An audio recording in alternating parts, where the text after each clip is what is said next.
ये है जानो जंक्शन।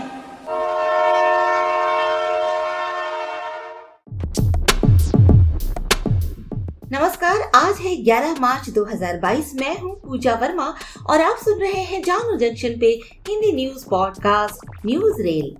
पहले मुख्य समाचार। जम्मू कश्मीर के गुरेज सेक्टर में भारतीय सेना का एक चीता हेलीकॉप्टर दुर्घटनाग्रस्त। रूस के राष्ट्रपति व्लादिमीर पुतिन ने अपने बेलारूसी समकक्ष अलेक्जेंडर लुकाशेंको के साथ बैठक की। चुनाव नतीजों पर आए नए नेताओं के बयान।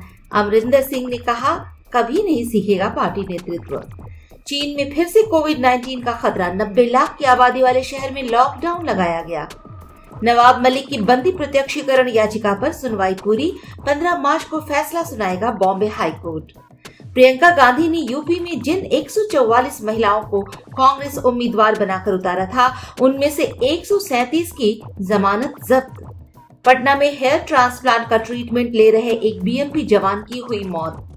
अब समाचार विस्तार से।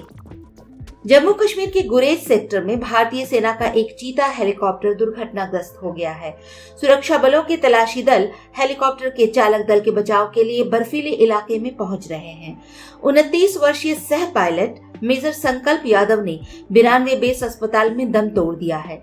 घायल पायलट की हालत गंभीर लेकिन स्थिर है और फिलहाल वो 92 बेस अस्पताल में आईसीयू में है। हेलीकॉप्टर के दुर्घटनाग्रस्त होने के कारणों का पता लगाया जा रहा है। डिफेंस ऑफिशियल्स के अनुसार अधिक जानकारी की प्रतीक्षा है। रूस के राष्ट्रपति व्लादिमीर पुतिन ने कहा है कि रूस यूक्रेन वार्ता में कुछ सकारात्मक प्रगति हुई है। रॉयटर्स के मुताबिक ये बात पुतिन ने अपने बेलारूसी समकक्ष अलेक्जेंडर लुकाशेंको के साथ बैठक में कही। दोनों नेताओं ने यूक्रेन के मुद्दे और पश्चिम द्वारा लगाए गए प्रतिबंधों पर चर्चा की। बातचीत के दौरान पुतिन ने लुकाशेंको से कहा, कुछ सकारात्मक बदलाव हैं।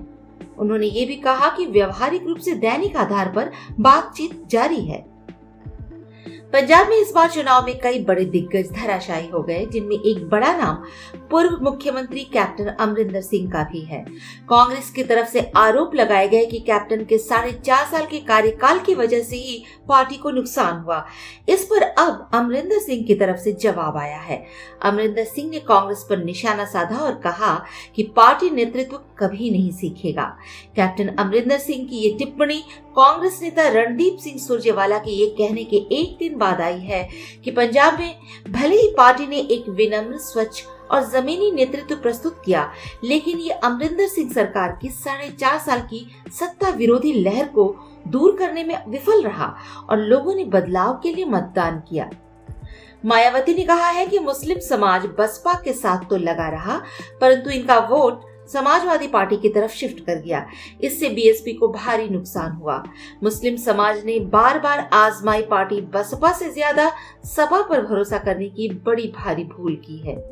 ममता बनर्जी ने कहा कि 4 राज्यों में भाजपा की जीत लोकप्रिय जनादेश का प्रतिबिंब नहीं है।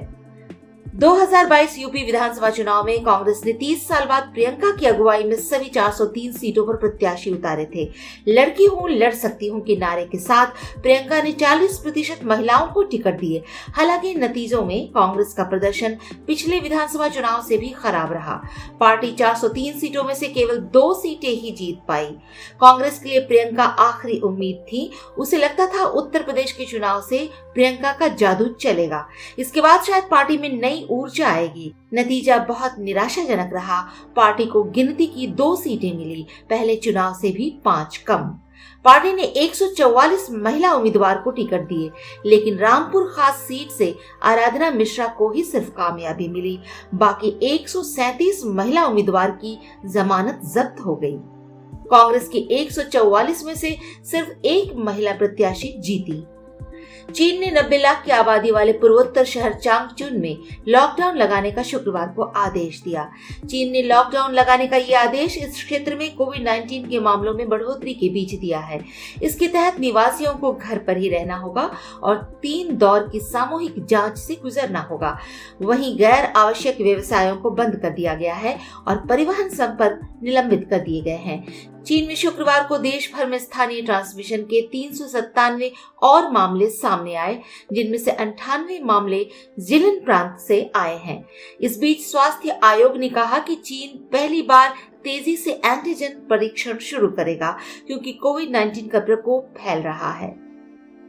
बॉम्बे हाईकोर्ट ने शुक्रवार को महाराष्ट्र सरकार में मंत्री नवाब मलिक की ओर से दाखिल बंदी प्रत्यक्षीकरण याचिका पर सभी दलीलें बंद कर दी।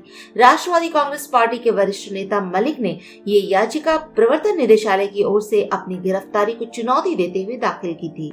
हाईकोर्ट इस याचिका पर 15 मार्च को फैसला सुनाएगा। महाराष्ट्र सरकार में अल्पसंख्यक विकास मंत्री और एनसीपी के मुख्य प्रवक्ता नवाब मलिक को ईडी ने 23 फरवरी को गिरफ्तार किया था।